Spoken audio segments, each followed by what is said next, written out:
हम लोगों ने जाकर आग्रह किया कि बिहार के लोगों को दिक्कत नहीं हो, यही लोग दिखाते थे। विरोधी पक्ष ही कांग्रेस के लोग, राजद के लोग दिखाते थे कि जो बाहर से लोग आते हैं उनको दिक्कत होती है।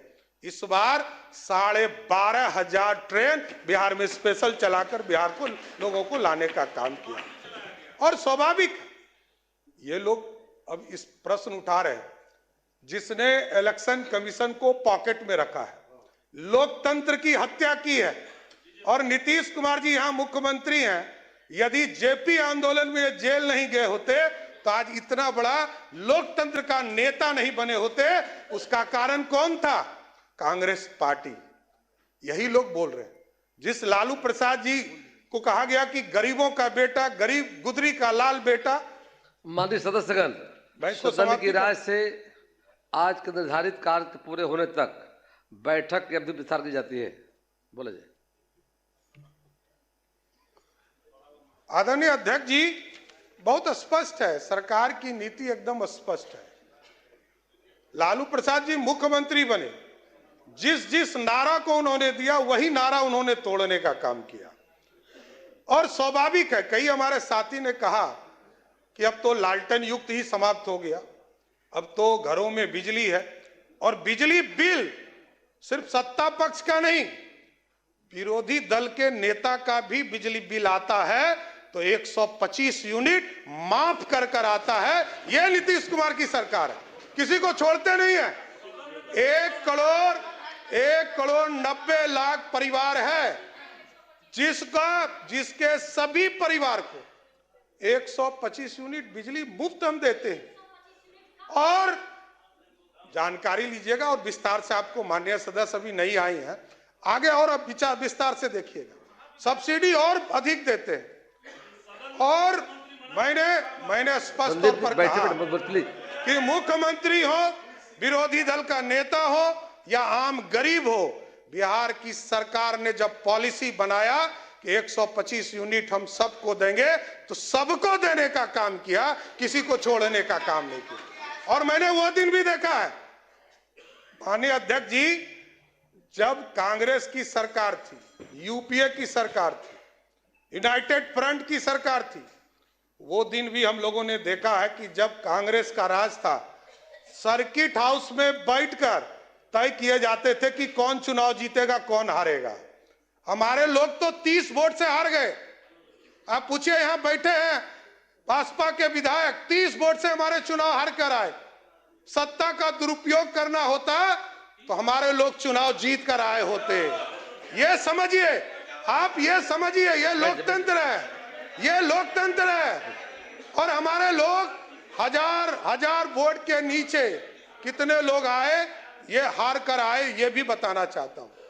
और हम लोगों ने वो भी देखा है, 2000 का चुनाव, 95 का चुनाव, 6 महीना तक चुनाव चला था बिहार में।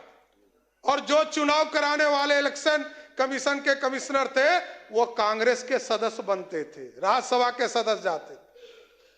और जो सुप्रीम कोर्ट में जज बनते थे, वो भी कांग्रेस पार्टी के सदस्य होते थे।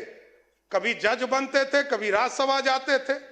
वो दिन भी देखा है बिहार के, देश के लोगों ने। इसलिए लोकतंत्र है, लोकतंत्र में पूरी व्यवस्था जनता को तय करने दीजिए। जनता ने पूरी व्यवस्था दिया है, जनता के माध्यम से पूरी सरकार चुनकर आई है और जनता का भरोसा है। जनता ने 202 सीटें देकर बिहार में प्रचंड बहुमत नीतीश कुमार जी और मोदी जी को देने का काम किया। इसलिए हम लोगों ने तो पहले दिन से काम शुरू कर दिया है। अध्यक्ष महोदय, जब पहली कैबिनेट हुई तो न्यू टेक हब के लिए कमेटी बनाने का काम किया गया, न्यू एज इकोनॉमी के तौर पर एक कमेटी बनाने का काम किया गया, स्टार्टअप के पूरे ग्रुप्स को चलाने के लिए कमेटी बनाया गया, आर्टिफिशियल इंटेलिजेंस के लिए कैसे हम उसका प्रयोग कर सकते हैं, लोग दुरुपयोग नहीं करें। और हमने स्पष्ट तौर पर कहा है कि जो लोग मीडिया पर या सार्वजनिक स्थान पर किसी व्यक्ति को गाली देने का काम करेंगे, उसको जेल के अंदर जाना होगा, कोई बचा नहीं सकता है। आप सार्वजनिक गाली नहीं दे सकते हैं, यह अधिकार नहीं है। लोकतंत्र लोक लज्जा से चलता है, सबको यह व्यवस्था में आना पड़े। इसलिए पूरी व्यवस्था लगातार नीतीश कुमार जी के नेतृत्व में चल रहा है। शुगर मिल के बारे में विजय जी ने बताया कि 25 शुगर मिल जो हमारे, उसमें से 9 जो बंद पड़े उनको भी पूर्ण रूप से चालू करने का काम किया जाए। इसलिए माननीय सदस्यों ने अपनी बातों को रखा है और आगे भी हम लोग कई विस्तार से बातें चीज रखेंगे। लेकिन मैं अध्यक्ष जी आपके माध्यम से जरूर आग्रह करूंगा सभी माननीय सदस्यों से, कई लोग नए सदस्य हैं, सबको एक ट्रेनिंग भी दीजिए आगे के दिनों में कैसे लोकतंत्र चले और लोकतंत्र अच्छे से चले।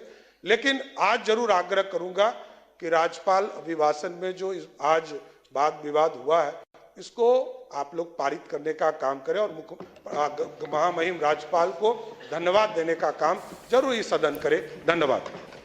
माननीय सदस्यगण, तो देखिए, शीतकालीन सत्र के दौरान आप डिप्टी सीएम सम्राट चौधरी को सुन रहे थे। बढ़ते आगे, बिहार विधानसभा के शीतकालीन सत्र के चौथे दिन राज्यपाल के अभिभाषण पर चर्चा हुई और चर्चा की शुरुआत करते हुए नीतीश कुमार केंद्र से मिलने वाली मदद के लिए पीएम मोदी की तारीफ करते नजर आए। सीएम नीतीश कुमार ने कहा कि बिहार के विकास में केंद्र सरकार ने भी कितना बड़ा सहयोग किया है। 2024 के बजट में बिहार को विशेष आर्थिक सहायता के रूप में सड़क, उद्योग, स्वास्थ्य, पर्यटन, बाढ़ नियंत्रण के लिए बड़ी राशि देने की घोषणा की गई। इन सब के लिए पीएम मोदी का नमन करते हैं। सीएम ने सदन में सभी लोगों से हाथ उठाकर पीएम मोदी को नमन करने को कहा। मखाना बोर्ड, एयरपोर्ट की स्थापना, पश्चिमी कोसी नहर के लिए वित्तीय सहायता आदि की घोषणा की गई है। और फिर वर्ष 2018 में देश के कुछ राज्यों में खेलो इंडिया यूथ गेम्स का आयोजन हुआ था। अब इस वर्ष खेलो इंडिया यूथ गेम्स का आयोजन बिहार में हुआ है, जो गौरव की बात है। इन सब के लिए आदरणीय प्रधानमंत्री श्री नरेंद्र मोदी जी का हम नमन करते हैं। सब करिए ना नमन, एक बार हाथ उठा के बढ़ाइए। तो सब काम किए, सब कुछ कर रहे हैं। आप लोग काहे नहीं करते है? आप लोग भी कहिए, सबके लिए काम कर रहे हैं वो सब तरह से, तो इसीलिए हम आपको कह रहे हैं। और देखिए, बिहार विधानसभा में चौथे दिन की कार्यवाही में अलग ही नजारा देखने को मिला। जब सदन में सीएम नीतीश कुमार धन्यवाद प्रस्ताव पढ़ रहे थे, तब सत्ता पक्ष के लोग समर्थन कर रहे थे, वहीं विपक्ष के लोग शांत थे, जिस पर सीएम नीतीश भड़क गए और कहने लगे कि आप लोग काहे नहीं कर रहे हैं, ये सब लोग कर रहे हैं, सबके लिए फायदा है। इस पर भाई वीरेंद्र ने टोका टाकी की, जिस पर जवाब देते हुए सीएम ने कहा कि 2 बार तो आपको रखे हुए थे, तो कितना काम किए थे, आप तो सब बतवा मेरा मान लेते थे, बाद में गड़बड़ किए तो हम छोड़ दिए, अब तो कहीं और कभी भी नहीं जाएंगे। अब हम तो 2 बार, अब तो थोड़ा आपको रखे हुए थे, तो कितना हम कमा किए थे, आप तो सब मेरा बतवा मान लेते थे, अब बाद में गड़बड़ की है तो हम तो छोड़ दिए, अब कभी नहीं जाएंगे, अब तो हमारा पहले का है वही रहेंगे। लेकिन जितना काम किया है तो आप काहे नहीं करेंगे, आपको कौन चीज बना था, तो इतना जो काम हुआ है तो आपको भी याद रखिए, समझ गए ना।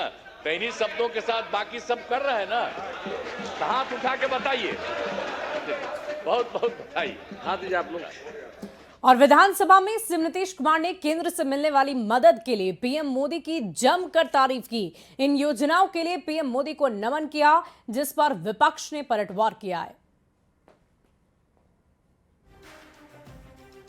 आदरणीय मुख्यमंत्री श्री नीतीश कुमार जी विधानसभा में आदरणीय प्रधानमंत्री जी के लिए कह रहे हैं कि बहुत सारा बिहार के लिए किया है, ताली बजवा रहे हैं। बिहार को विशेष राज्य का दर्जा नहीं मिला, विशेष पैकेज नहीं मिला, पटना यूनिवर्सिटी को सेंट्रल यूनिवर्सिटी का दर्जा मांगा था आदरणीय मुख्यमंत्री जी ने हाथ जोड़कर, वो तक नहीं मिला, तो फिर किस बात का ताली। आदरणीय मुख्यमंत्री जी, अभी प्रचंड जीत मिली है, बहुमत मिला है, बिहार की भलाई के लिए क्या काम होगा ये तो समय बताएगा। देखिए, कोई तो ऐसी बात है जिसने नीतीश कुमार जी को मोदी जी का अधिनायकवाद स्वीकार करने को मजबूर किया है।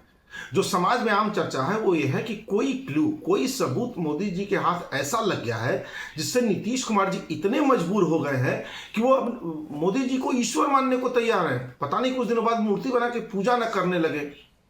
न जाने कौन सा कर्म ऐसा कर दिया और क्लू उनके हाथ लग गए। केंद्र सरकार ने बिहार को सड़क, बाढ़ राहत, मखाना बोर्ड, एयरपोर्ट से कई बड़ी योजनाओं की ऐतिहासिक आर्थिक सहायता दी है। यह प्रधानमंत्री नरेंद्र मोदी जी की बिहार के प्रति प्रतिबद्धता का स्पष्ट प्रमाण है। आज तो खुद माननीय मुख्यमंत्री जी ने सभी विधायकों को हाथ उठाकर प्रधानमंत्री मोदी जी को नमन करने को कहा और विपक्ष के विधायकों को भी। विपक्ष अक्सर केंद्र सरकार पर सवाल उठाता है, लेकिन जब सच्चाई सामने आती है तो उन्हें भी स्वीकार करना पड़ता है कि बिहार को सबसे ज्यादा सहायता मोदी सरकार ने दी है। धन्यवाद और शुक्रिया। एक शुक्रगुजार हृदय करता है, बिहार की जनता शुक्रगुजार है अपने माननीय प्रधानमंत्री मोदी जी के प्रति। हमारे मुख्यमंत्री मोदी जी का हमेशा नमन, अभिनंदन और आभार प्रकट करते रहते हैं, जिन्होंने बिहार के लिए इतना कुछ किया है। निराशा होती है बिहार के विपक्ष के लिए, जिनको काम तो करना नहीं है पर कृतज्ञता भी जाहिर नहीं करते हैं मोदी जी के प्रति, जो कि बेहद दुर्भाग्यपूर्ण है। और बिहार के सीएम नीतीश कुमार ने सदन में बड़ा ऐलान किया है। सीएम नीतीश ने कहा कि नियोजित शिक्षकों को अब बीपीएससी की परीक्षा देने की जरूरत नहीं है। उन्होंने कहा कि सरकार ने ये तय किया है कि अब नियोजित शिक्षकों को बीपीएससी की परीक्षा देने की नहीं जरूरत है। अब वो एक मामूली सी परीक्षा देकर सरकारी शिक्षक बन जाएंगे। तय किया है कि नियोजित शिक्षकों को बीपीएससी की परीक्षा देने की जरूरत नहीं है और उन्हें मामूली सी परीक्षा लेकर सरकारी शिक्षक बनाया जाए। तो इनके लिए उन्हें 5 मौके तय किए और अब तक 3 परीक्षाओं का आयोजन हो चुका है, जिसमें 2,62,000 नियोजित शिक्षक पास हो गए हैं। अब केवल 77,000 शेष बच गए हैं और उन्हें 2 मौके और दिए जा रहे हैं। अब कुल मिलाकर सरकारी शिक्षकों की संख्या 5